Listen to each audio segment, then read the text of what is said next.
बुध हुए वक्री। प्रिय दर्शकों, नवग्रहों में युवराज बुध जो अपना संपूर्ण प्रभाव अति शीघ्र प्रदान कर देते हैं, चाहे वो अच्छा परिणाम हो या वो नकारात्मक हो, या अति शीघ्र दे देते हैं।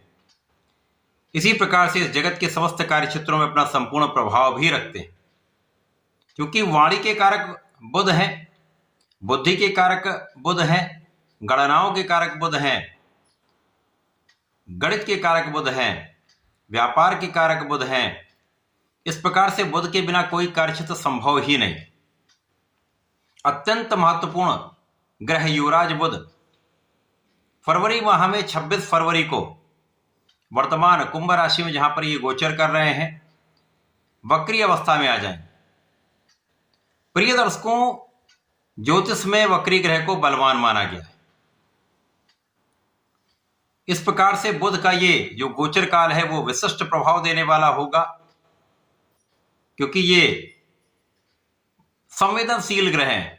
जिस प्रकार की स्थितियां बनेंगी उसी प्रकार से ये अपना परिणाम प्रदान करेंगे। जिन ग्रहों के साथ में आएंगे उन ग्रहों के प्रभाव को ये बढ़ा देंगे।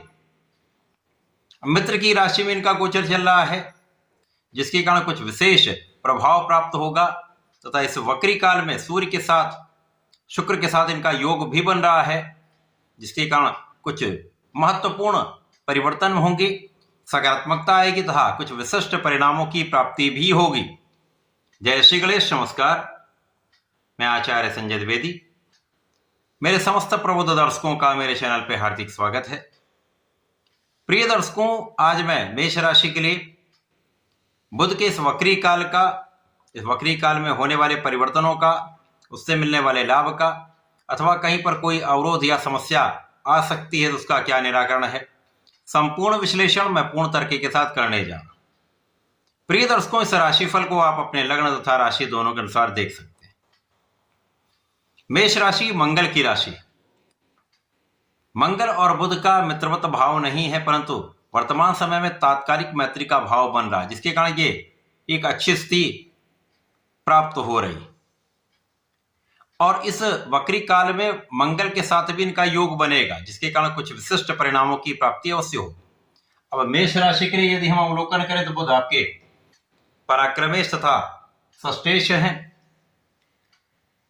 पराक्रमेश षष्ठेश का गोचर अत्यंत महत्वपूर्ण भाव, एकादश भाव, जो कि लाभ का भाव है, आय का भाव है, इनकम का हाउस है, यहां पर चल रहा है। और यहां पर ये वक्री हो जाएंगे, अर्थात ये पीछे की ओर गमन करना आरंभ कर देंगे। वर्तमान समय में बुध आगे की ओर बढ़ रहे हैं, मीन राशि की ओर इनका गमन चल रहा है, परंतु वक्री होने के बाद ये पीछे की ओर गमन करेंगे, जिससे इनके बल में, इनके प्रभाव में, इनकी क्षमता में वृद्धि हो जाए। राहु के साथ योग है, जिसके कारण बुध और राहु का विशेष प्रभाव प्राप्त होता है। जब अत्यंत निकट होंगे तो जड़ दोष का प्रभाव मिलेगा, परंतु जब जड़ दोष नहीं होता तो राहु और बुध का प्रभाव आपकी बुद्धि को अत्यंत तीक्ष्ण कर देता है। ऐसी स्थितियां बनती कि आप किसी भी परिस्थिति में अपना संपूर्ण लाभ प्राप्त कर पाते हैं। येन केन प्रकारेण आप अपने समस्त कार्यों में सफलता की प्राप्ति कर पाते हैं। बुद्धि इतनी तीव्र होती है, इतनी तीक्ष्ण होती है कि आप किसी भी नौकरी में हो, प्रोफेशन में हो, व्यापार में हो, कला जगत में हो, कला जगत में विशेष रूप से बड़े लाभ, बड़े धन की प्राप्ति होती है। व्यापार में अचानक ही प्रगति हो जाती है। राहु जो भी चीजें हैं यदि सकारात्मकता देते हैं तो बड़ी मात्रा में देते हैं, नकारात्मकता भी बड़ी मात्रा में देते हैं। यहां पर दोनों मित्र की राशि में, जिसके कारण सकारात्मकता निश्चित रूप से होगी, तथा एकादश भाव कुंडली का एकमात्र ऐसा भाव जहां पर क्रूर ग्रह भी अच्छा फल देते हैं। इस समय में आपका ज्ञान अच्छा रहने वाला है, बुद्धि तीक्ष्ण होगी तो ज्ञान आपका प्रबल हो जाएगा। आप कम समय में अच्छा कर पाएंगे। आप जो भी पढ़ेंगे अच्छा परिणाम प्राप्त करेंगे। परीक्षा प्रतियोगिता में सफलता की प्राप्ति होगी, परीक्षा का परिणाम अच्छा आएगा। परंतु इस बीच में जब ये, अब क्योंकि ये वक्री काल 26 फरवरी से आरंभ होकर 21 मार्च तक चलने वाला लंबी अवधि का वक्री काल है। आपकी बहुत समय के पश्चात बुध कुंभ राशि में लंबे समय के लिए गोचर कर रहे हैं। जिसके कारण कुछ विशेष प्रभाव यहाँ पर मिल रहा है। 66 दिन का ये गोचर काल है। इसमें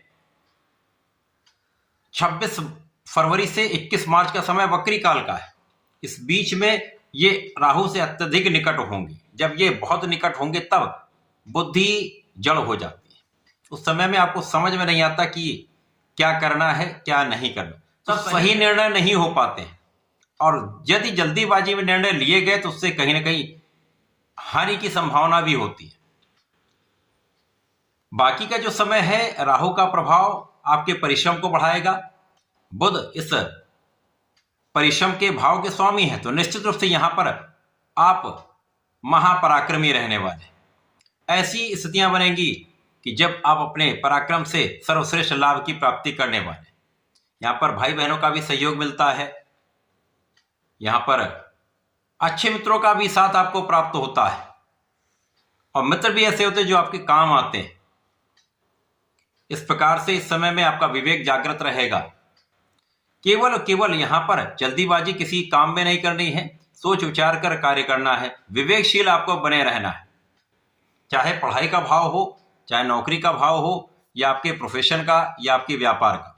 समस्त क्षेत्र में बहुत धैर्य से आपको आगे बढ़ना है। तो ये वक्री काल कुछ विशिष्ट परिणामों की प्राप्ति भी करा सकता है। इस समय में नौकरी की प्राप्ति निश्चित है। जो जब तक नौकरी के लिए प्रयत्न कर रहे हैं उनको ये काम बनता दिख रहा है। इसी प्रकार से जो व्यापार को बढ़ाना चाह रहे हैं, लोन लेना चाह रहे हैं, उनका काम भी बन सकता है। लेकिन यहां पर ध्यान ये रखना है कि किसी भी ऐसी संस्था से या ऐसे लोगों से ऋण ना लें जहां पर आपको आगे समस्या है। सरकारी संस्थाओं से या अच्छी संस्थाओं से आप लोन लेने का प्रयास करेंगे तो आपका काम भी अच्छा रहेगा, समस्याएं भी नहीं है। क्योंकि राहु है, कहीं ना कहीं दिग्भ्रमित करते हैं। तो यहां पर अपने मन मस्तिष्क पर पूर्ण संतुलन बनाकर रखना है।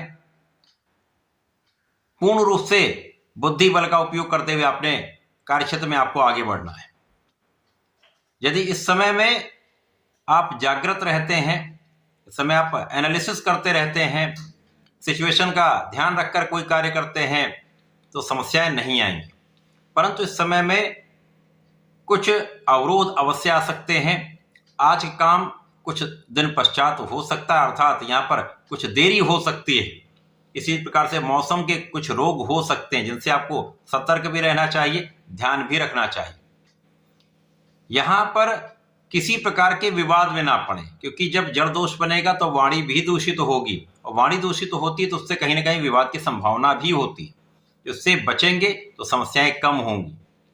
इस समय में आपको संतान के कारण कुछ चिंता हो सकती है, लेकिन संतान पक्ष बलवान रहेगा। संतान से आपको सुख प्राप्त निश्चित रूप से होगा।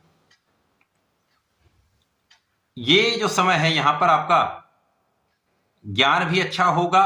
इस समय में आपका नेतृत्व का प्रभाव भी अच्छा होगा। और यदि आप राजनीति से संबंध रखते हैं तो ये समय आपको विशेष कार्य दिलवाने वाला है, कार्य क्षेत्र में विस्तार दिलवाने वाला है, अधिकार में वृद्धि करने वाला है। तो समय वक्री काल ये अच्छा है। कुछ चीजों का ध्यान रखना अत्यंत आवश्यक है। यदि इनका ध्यान रखेंगे तो समस्याएं नहीं आएंगी। अति आत्मविश्वास, जल्दीबाजी, ये गुण मेष राशि के जातकों में होता है। विवाद की संभावनाएं भी बहुत होती है, क्रोध भी बहुत होता है। इन पर पूर्ण रूप से नियंत्रण रखना ही होगा। इस पूरे समय में आपको गणपति महाराज की आराधना करनी चाहिए। ओम गंग गणपतये नमः का कम से कम एक माला का जप नित्य करें तथा प्रत्येक दिन हनुमानाष्टक का तथा हनुमान चालीसा का पाठ करते रहेंगे तो समस्याओं से बचते रहेंगे, लाभ की प्राप्ति अवश्य करेंगे। ऐसा करके इसका उपयोग करें। धन्यवाद, नमस्कार।